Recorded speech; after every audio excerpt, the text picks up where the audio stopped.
Many come fresh off the brutal streets of Baltimore, a city just 15 miles north of the prison and one of the most violent in the nation. I've been shot at, you know. It's just crazy. You go through that through the game. That's called a game. I put a gun into my face. I never liked her.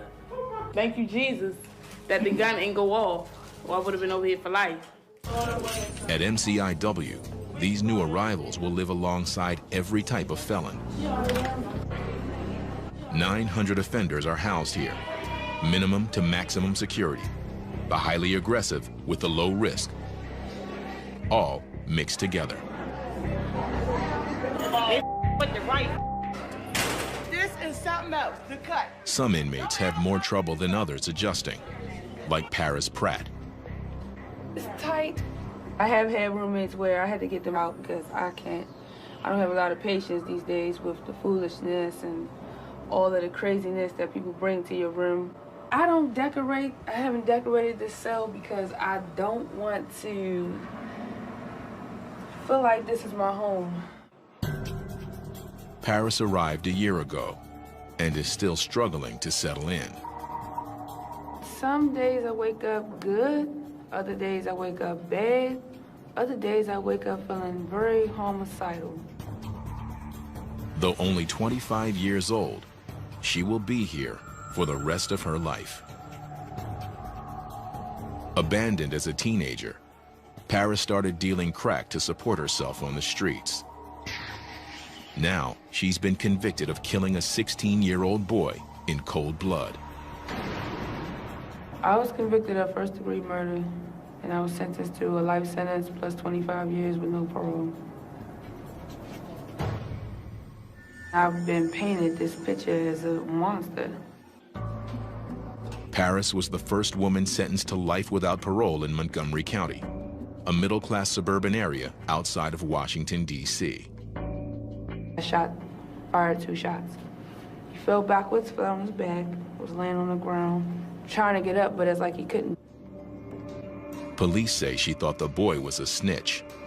She claims that it was self-defense. Things got ugly. When his hand came out of his pocket a little bit, I saw the knife in his hand. So my first instincts, just like anybody else, was to defend myself. Paris is trying hard to keep herself in check behind bars. If she breaks the rules, she'll wind up in segregation or lock. If somebody touches me, I'm definitely going on lock, because I'm definitely going to defend myself. Lock is the unit reserved for the highly violent and explosive. Offenders are confined to their cells 23 hours a day. It's the last place inmates want to be. I haven't been on lock, thank God, but because I have an attitude. I do have an attitude. You're going to look out for yourself because you have to, because nobody else is going to. If I stay here and I let somebody stab me in here, I'm stabbed. They're not going to give a damn about what caused it, who did what, or whatever. The first thing they're going to do is say, oh, okay, you did it, lock her up. It's up to officers like Captain Hannah to keep Paris and other inmates under control. In her 20-year career, this wife and mother of 3 has come across every type of criminal, male and female. She knows that these women are dangerously on the edge. You're working with people who have committed crimes, have the potential to commit more crimes, so that's the danger element. You're working with people who are unstable, have a lot of mental health issues, emotional issues, and some people are just not going to like you just because.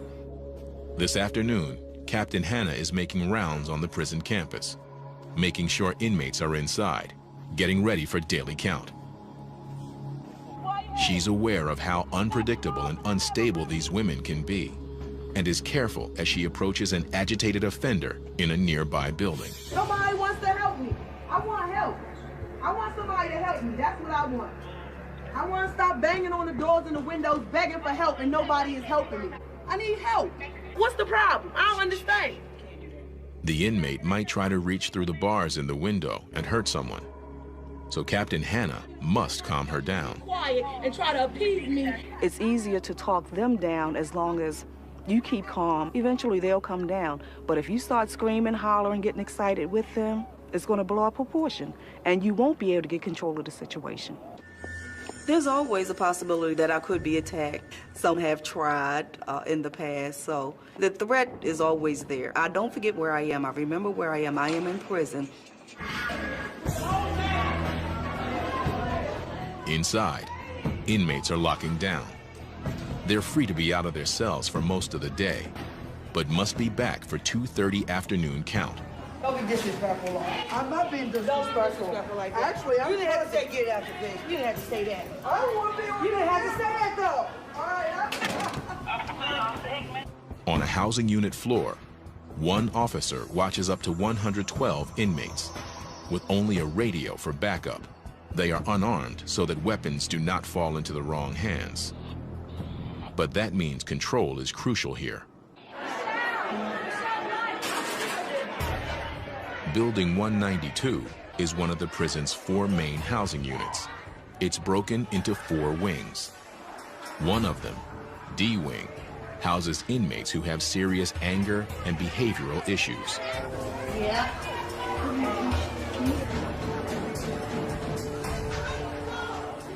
I mean, it's just a bunch of chaos. People banging on the door, or she wants to kick and bang, scream, cuss out the police, or cuss out the inmates walking past her door. Whatever, just stuff like that.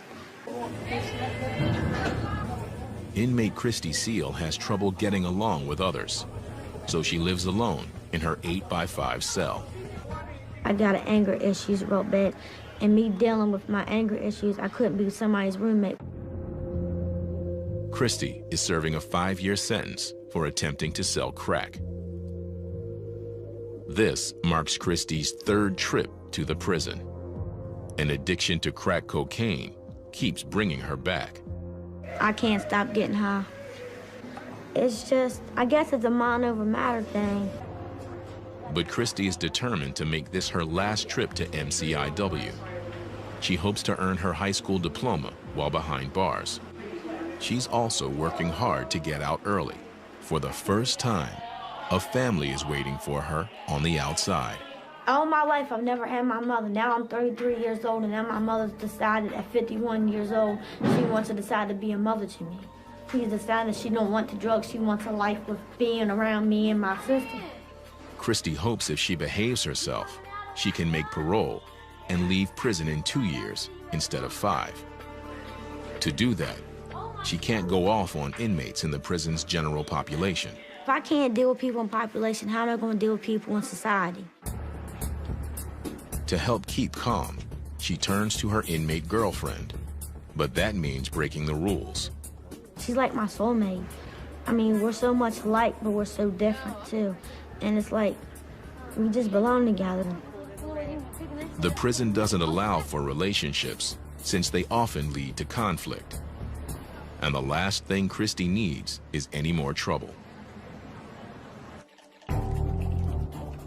Across the prison campus, inmate Jill Newland is a first-timer to the prison. Hers is not a typical criminal background, and this place makes her anxious. I just didn't know what I was coming into. It was the unknown. It was really scary. You are mixed in with lifers. You're mixed in with all different people. The 34-year-old grew up in a middle-class suburb of Baltimore, attended college, and led a comfortable life until she got hooked on painkillers. It just escalated. I ran out of prescription medication, so I went to other things. I started experimenting with heroin, cocaine, things like that. Jill soon found herself disappearing for days into Baltimore drug houses. People were dealing drugs out of the house, constantly people in and out, probably up to 60 to 70 people in the house at a time. It's just crazy where drugs lead you. She eventually turned to crime to support her habit. Convicted of first-degree burglary, Jill got an 8-year sentence, but was put on probation. She violated her probation and is now doing hard time. Prison is tough enough for first-timers, but for Jill, it's proving even harder. She was 3 months pregnant when coming to prison, but then found out she is having twins when she arrived. I didn't know I was having twins till I got down here. So it was a joyful occasion, then it was sad. The girl we're gonna name Savannah Hope, and the boy is gonna be Jacob. Jill already has a 3-year-old daughter and a 1-year-old son, both of whom live with her husband. My two at home, I don't really talk about that much. It's like a sore subject because I sit there and it's hard to deal with. You know, one day I was there, next day I'm gone. I really wasn't being a good mom because a good mom doesn't get high. In this prison, pregnant inmates are treated like everyone else. I thought like they'd have a whole little pregnancy area and like, you know, just I thought it'd be different, not really mixed in with general population. I was nervous about that at first because I was thinking if there was a fight, you know, it's very easy for me to, you know, get bumped into. Anything could happen, and yeah, that scared me. I mean, you have to watch yourself. Because she is carrying twins, Jill's pregnancy is considered high risk. Twins are often premature, and her past drug use could compromise the baby's health. As her due date nears, the prison has confined Jill to the infirmary, a small wing separate from the main housing units. Security cameras monitor these women 24/7 in case something goes wrong. I'm really concerned about their health. I mean, I think their health is good, but it's still scary because you don't know. I mean, I won't know until the babies are born. As it's getting closer, it's getting worse. But I can't do anything about it, so I've just tried to deal with it. I have to take it one day at a time and just hope for the best. But Jill will have to deal with far more than she expects in the days to come.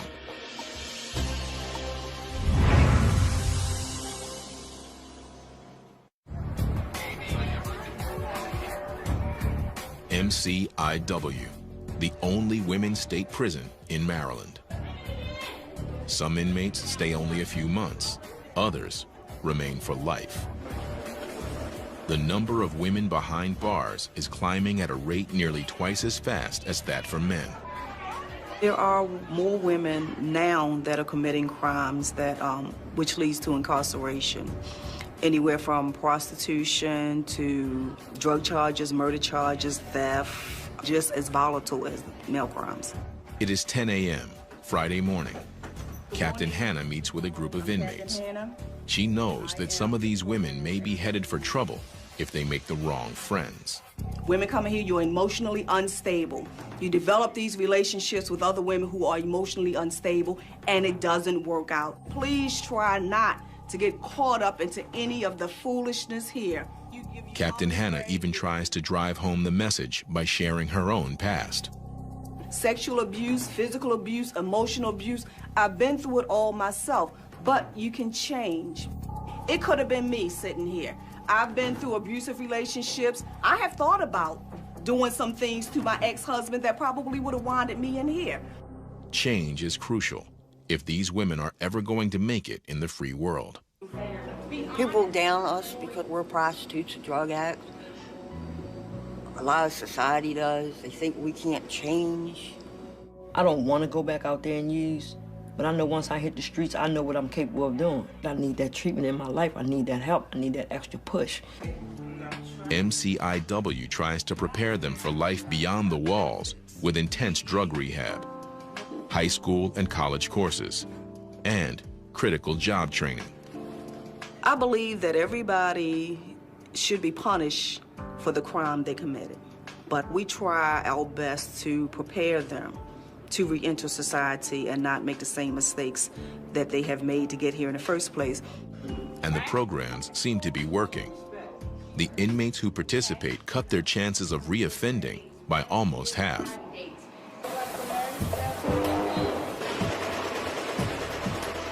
The prison sew shop offers some of the best training. The women learn marketable skills, and daily pay here goes up to $3.50. Behind bars, that's a big paycheck, and it's considered a privilege to work here. Lifer and convicted murderer Paris Pratt is one of 85 women who have landed a job here. making uniforms and flags for the state. The work keeps Paris busy and keeps her mind off being locked up. But the distraction only goes so far. It's like I'm really going through something within myself. Wake up, you're around the same people, doing the same dumb stuff. You work, you slave for a little bit of money, eat the same stuff that's disgusting. It's like really you had nothing to look forward to. Etta Myers also helps Paris get through the days. The two women work together in the sew shop. Etta is a fellow lifer and one of the few inmates she trusts. Etta has been here for 32 years. I used to think she got to be crazy to be still sane after 32 years, you know. Paris. But I guess as time goes along and I learn how to cope with things and deal with things differently, maybe I can be like her one day. Etta was convicted of killing a man during an attempted robbery in his home. I got locked up in 1977 for murder in the first degree with a handgun. Before I came to jail, I was married. I was a drug addict. Like Paris, she came to the prison in her early 20s, and at first, didn't think she would make it. There was nobody that I could trust in jail, so it was easier for me to stay by myself than to mingle with somebody who I didn't know anything about. I was very uneducated, very fragile, very empty inside, very frightened, very, very afraid. Okay, I wake up because... I met Paris about a year ago. She had just come into prison with a life sentence. They wanted her to know that there were people here who actually had been here for a long period of time and had fared just well. Her first question was, how long have you been here? And oh my God, you look so good. And I'm like, you know, I don't know what good is, but thanks. Etta knows that Paris is on edge. I hate this. I don't think that it has hit her. Reality has really not set in. For most of us who serve a long sentence, it takes a couple years before it actually settles in, before you're able to accept it. For the people that don't accept it, it's going to be really hard because life is hard in jail. They can get caught up in the madness and the negativity, and that'll only allow them to go to mental health and on lock. Etta hopes Paris can handle life behind bars without succumbing to madness or violence. She watches Paris closely, especially in the prison sew shop, where the edgy young inmate handles sharp tools. She doesn't want to see Paris or anyone else get hurt.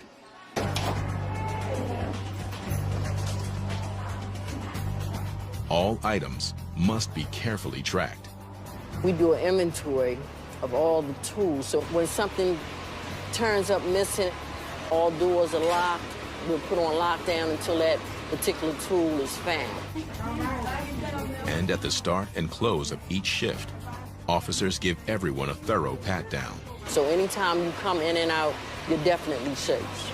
Scissors, screwdrivers, even needles.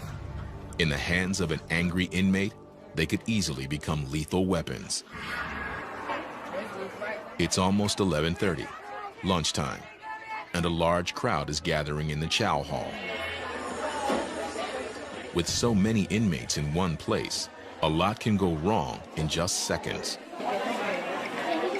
Inmate Christy Seal has been working hard to stay out of trouble and to make parole. But today in the chow hall, an ordinary lunch with her girlfriend goes wrong. Mind your business, stay out of my business. It's not that hard, you know what I'm saying? An argument breaks out between the two of them, and suddenly, the girlfriend grabs Christy by the throat. Mind your business.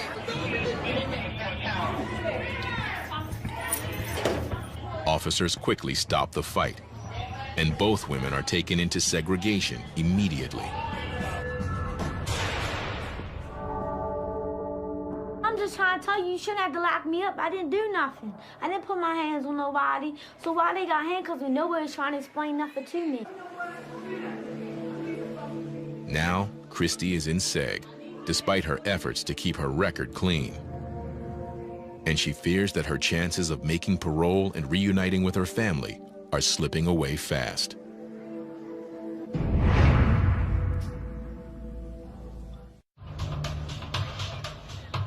Thursday morning at Maryland Correctional Institution for Women.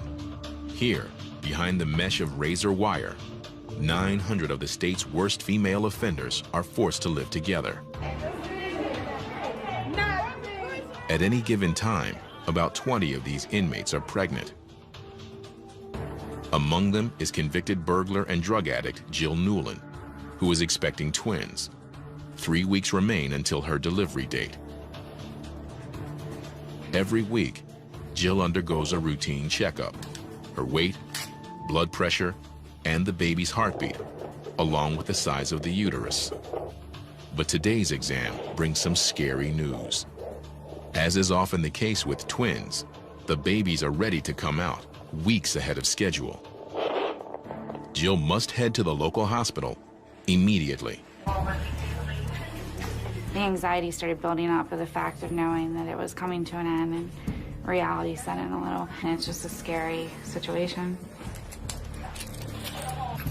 But even now, security cannot be compromised. 2 officers are required to transport her.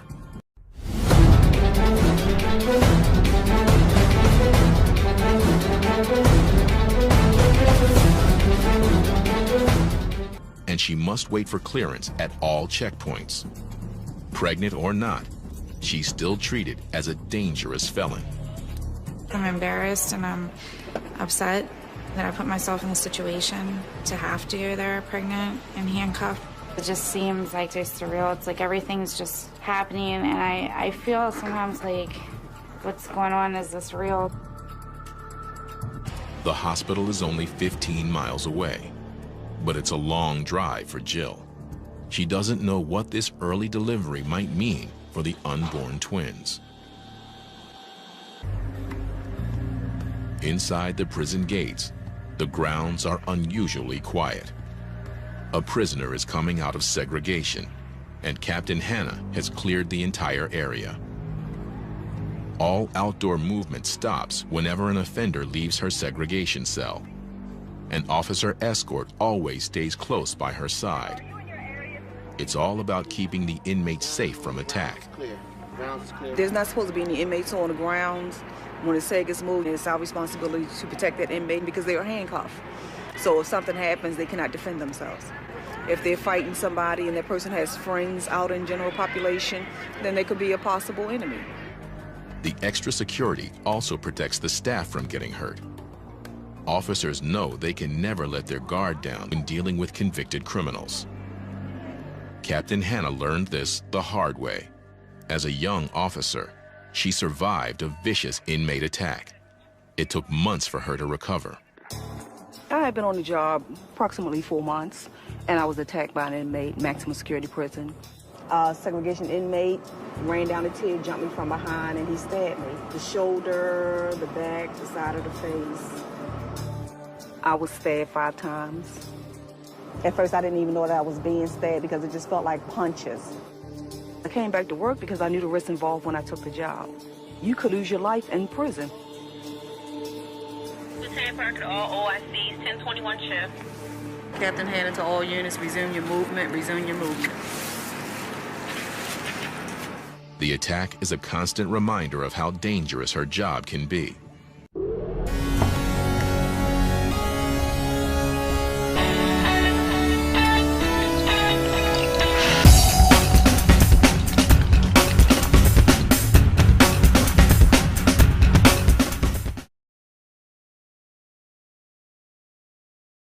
Especially when handling the volatile inmates housed in segregation.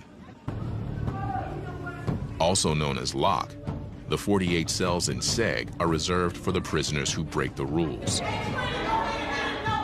In lock, inmates are confined to their cells nearly every hour of every day, with only 2 showers a week. Inmates say it's dark and loud and frightening.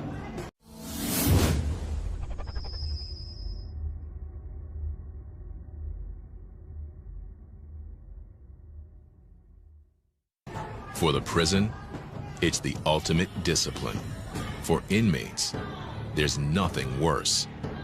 It can stay with them long after they get out. I used to be terrible at one point. I made a change in my life not to go back over there because it's not worth going over there. And now that's really how you lose your mind. You get absolutely nothing. So you're sitting in this little cell, and I mean, people scream out the windows all night and sing. I mean, they do anything that they possibly can to keep their mind off of what they're going through. Man, lock is horrible. You never come out your cell. You got all this time to sit in there and just look at walls and think and talk to yourself. I mean, who wants to be over there and be miserable like that? I know I don't. I'm in school. I'm trying to do what I need to do to get out of here. I'm not trying to make my time stop by going on the lock. You know what I'm saying? And I'm telling you, you don't want to go over there. Christy Seal has just come out of lock after fighting in the cafeteria with her inmate girlfriend. My girlfriend is a liar. I'm finding out a lot of things that she's doing, being sneaky, being phony with stuff. I found out she was telling somebody that I need her. I don't need you, miss. Are you crazy?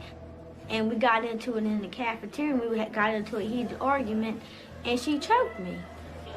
This was Christy's first trip back to SEG in months. Luckily, she was cleared of all charges this time. The prison ruled the instigator was Christy's girlfriend, who remains in lock. She's always putting her hands on me. There's a scratch mark on my neck where it's healing up right there. She did that, you know what I'm saying? So I'm constantly smacking her back because I'm not going to just keep allowing you to put your hands on me and think I'm not going to smack you back.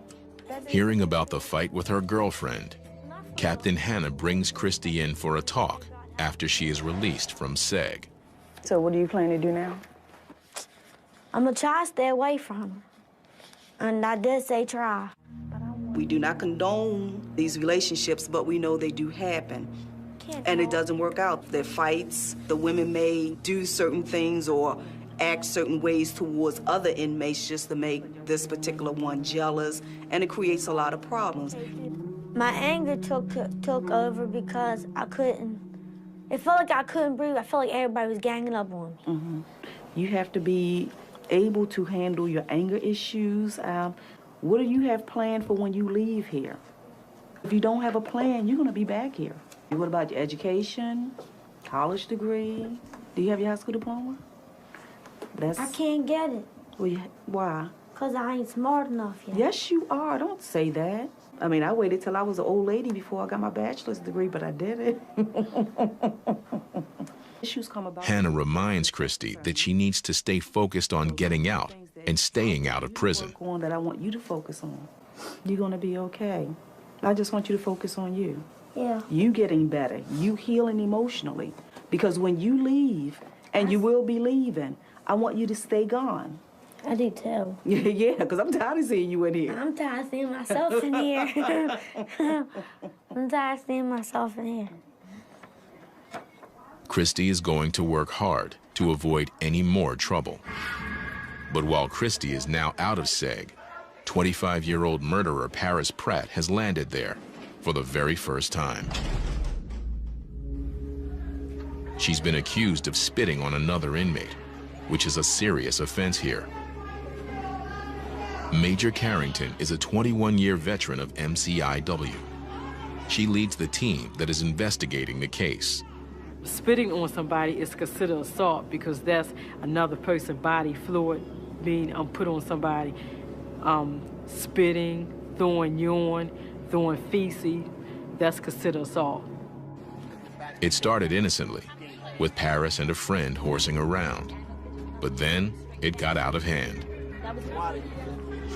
Because the case involves assault, both inmates will stay on lock until officers sort out the truth. Paris says she was unjustly accused. Nobody even cares enough to actually look into something and find the truth in it. And I think it's unfortunate that I have to sit in here and do all of this time and go through all of this and be miserable in here. Paris has never been in segregation before, and it sometimes makes inmates more unstable and more violent. Something's gonna have to give because I just can't live like this. I have so many bad days in here because I have never seen nothing like this before. This is really hard for me to really cope in this place. If found guilty, Paris could be in lock for weeks. And for a lifer already on edge, it could prove too much to handle.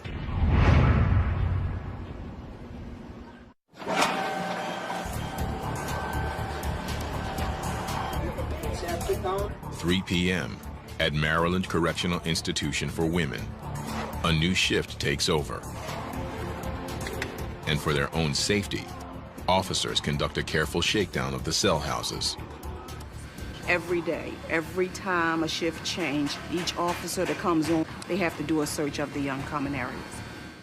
Officers regularly shake down individual cells, but inmates also like to stash contraband, such as razors and drugs, in the common areas. If they want to hide it for somebody else to get, they will hide it in the common area. That way anybody can go get it. There's no claim to any specific person, so if you find it in the common area, you cannot say this belongs to this particular inmate. You can do it. They're very creative in how they hide things. They would hide stuff inside the trash can because they know nobody really wants to put their hands on that because that's unsanitary.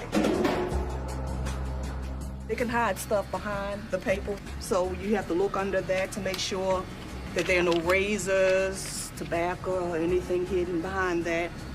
You have marijuana, heroin, pills, and a lot of times women will take other people's drugs, psychotropic drugs, just to get high. If they know that you're constantly searching and that you're being consistent with it, then they're less likely to hide it in these areas. Those caught with dangerous contraband end up in segregation or lock with other rule breakers. Like inmate Paris Pratt, who is just getting out from a 1-week stay on an alleged assault charge. But she's not out of trouble yet. The prison concluded that Paris did not spit on anyone and has dropped the assault charge. But she still faces a hearing on a related violation from that night: aggressive horseplay. If found guilty, the inmate is in danger of seeing more seg time. The charge sounds relatively harmless, but the prison knows how easily things can escalate here. Hearing Officer Barthlow oversees these disciplinary cases. Starts out as some minor type of play, but then someone takes offense to what's occurring in the way of too hard of a bump or some comment being made, and then the fists start flying. Sometimes, prisons allow another inmate to act as a sort of representative for the accused. She argues on Paris's behalf and ensures that she is treated fairly. During these sessions, the inmates must be heavily restrained. We've had incidences in the past where inmates have not been shackled, where either the hearing officer or the officer assigned to the hearing was injured, with someone becoming upset and becoming physical as a result of the decisions that are made. Hearing Officer Barthlow reads the report from that night. At approximately 6:40 p.m., while observing inmates returning from dinner, I observed inmate Paris Pratt, 923-505, and Crystal pulling each other's shirt and chasing each other recklessly. I ordered them to stop horseplaying and ordered them to go into the building. This is not a violent act. It's not a... The inmate representative defends Paris, claiming she played no real part in the incident. So in this case, Ms. Pratt actually did not do anything. They were coming from dinner. She was on her way into the building. She did not, was not reckless in any manner. But this isn't the first time Paris has been in trouble.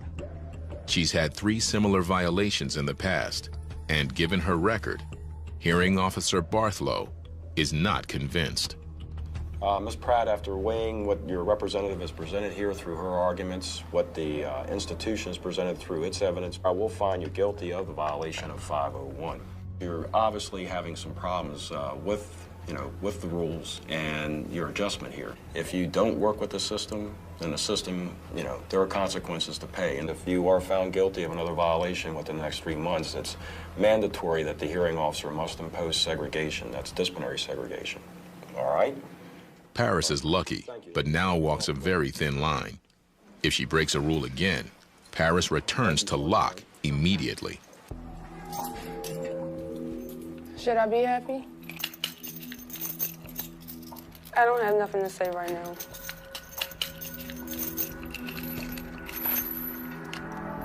The thought of more seg time unnerves her. I can't live in there. So I can't function positively. It's like a big cage, and it's traumatizing. I went crazy over there. I mean, I didn't know what to do. You're in a cell, all these cages, like you're an animal, yelling, screaming. It was just crazy. Back in the sew shop, Paris tries to return to her routine and focus on work, but she can't shake off her anger over the day's events. I'm frustrated. This whole situation, I'm just sick of this institution. Like, I'm sick of this place. I'm sick of it because they all full of shit. I'm probably gonna get in trouble for saying this, but I don't even care no more. I don't. Paris knows her outburst could lead to more trouble, but controlling her frustration may prove even harder now. Outside of the prison, at the local hospital, Jill Newland has just given birth to 2 babies, Savannah Hope and Jacob Michael. The girl is, let's see, 6 pounds, 3.8 ounces, and the boy was 5 pounds, 4.3 ounces. So. Both are healthy. I was concerned when I first got here, on how everything was gonna go, just being the high risk, but everything went okay. And I was very thankful. But even now, in the hospital, Jill is reminded that she is a convicted felon, as well as a new mom. Officers, rather than family members, stand by her bedside for the big occasion. The officers stay in the room with me. They don't stay outside the room. You can't just call your family and just expect everybody to come see you because it's a breach of security. I get really mad at myself. I'm like, look what I did now. Like, Jill, like, how stupid can you be? To let yourself get to this point. I mean, I should be with my family, with my husband, with his family. It should be a joyous occasion for everyone, and here I am in prison giving birth. I definitely think the twins are getting a raw deal. 80% of the women at MCIW are mothers, and when they get locked up, their children are usually sent to live with other relatives or in foster care. In this case, Jill's husband will take care of the babies. He will pick them up from the hospital later today. I don't know if you can really get ready for something like that, but I guess, I don't have a choice. I like to stop the clock.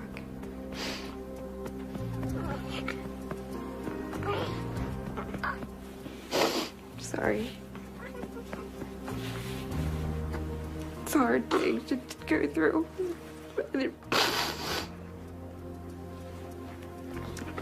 I didn't realize it was going to be this hard. In a few hours, Jill will be forced to give up her twins and return to an 8x5 cell. She has 7 more years to go.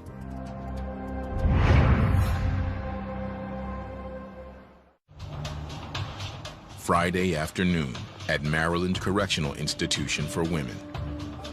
Inmate Christy Seal can't manage to stay out of trouble.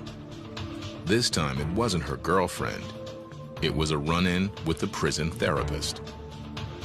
At their weekly meeting, Christy accused the therapist of letting her down and lying to her at the top of her voice. I'm not going to just accept them to talk to me any old kind of way. And I already have an anger issue. She already knows that. And then she just aggravated me to the point where I blew up in her office. They know that I don't put up with they bull. Christy knows she may have hurt her chances of getting out early and reuniting with her mother and family. I've been doing so good, and I don't want to lose my winning streak of doing the right thing and making me feel like I'm a loser again. I'm trying to better myself. It's just time for me to do something different with myself.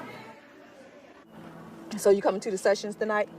I used to never cared, and now I care because I have a family to go home to. I got a family that's waiting for me. That's something I ain't never had. I can't mess up for them. I'm trying to go home to be with them. Captain Hannah sees inmates like Christy all the time who need real guidance to turn their lives around. Sometimes it takes a couple of times just to get it right. It takes a couple of times just to realize this is not a joke. I need to get my life in order. You do what you can to help them out. Inmate and new mother Jill Newland is back in her cell. Her newborn twins are gone, taken home by her husband. The baby just talks to me on the phone all day, you know, and then I want to talk to the babies 100 times a day, and they can't talk back. I miss the twins a lot, but right now it's like split emotions because I really want to be with my kids, but at the same time, I keep saying, what good am I to my kids like that, you know? And you're not. You can't take care of children and be high. Jill is ready to return to the prison's intensive drug treatment program. She's fiercely determined to stay clean for good. I actually do feel like it's a fresh start. I think if I just stay positive and just keep trying to do the things I need to do to stay focused, I'll be okay. I want to be clean. I want to do the right things. To help keep inmates like Jill focused, the prison offers a unique program for new mothers. Once a week, they can get a special visit where they openly hold and play with their babies. For 2 hours, they can be parents. If Jill stays on track, she'll see the twins, and the visits will remind her of why she needs to change. But while Jill Newland will eventually go home, convicted murderer Paris Pratt will not leave here, ever. These days, Paris has been staying out of trouble and out of luck, but she's only served 1 year of her life sentence. I don't know if I'm going to adjust to life here. One day I could say I'm going to adjust to life. The next day I could say I might take my own life because this is not living. This is just existing. I just don't think I can do it in here. I really don't. To keep herself sane, Paris will continue to look to fellow lifer Etta Myers. It's a pretty frightening experience. I think that she'll come along, but I think that it's going to take some bumps and bruises along the way. It's going to take some time for her to accept the reality that she may be here for a very long time. I was going through it, so I probably will get there. If I have to be here for years and years and years and years, you know what I mean? You have no other choice because you have to deal with it, but I'm just not there yet. Only time will tell if Paris can adjust. Everybody has an issue. When they come in here, there's a reason why they did what they did. And what we try to do is to help them, to process it, to look at ways that they can change within. Officers like Captain Hannah try to help the inmates find their way. I don't think that we should ever give up on people. I feel that my mission and my purpose is to help hurting women. Even just through caring, just being a kind of a decent kind of human being. Day after day, Maryland's female felons continue to fill the cells at MCIW. Whatever their crimes, the prison and the officers give these troubled women the chance to change their ways. But in the end, it's a choice each inmate must make for herself.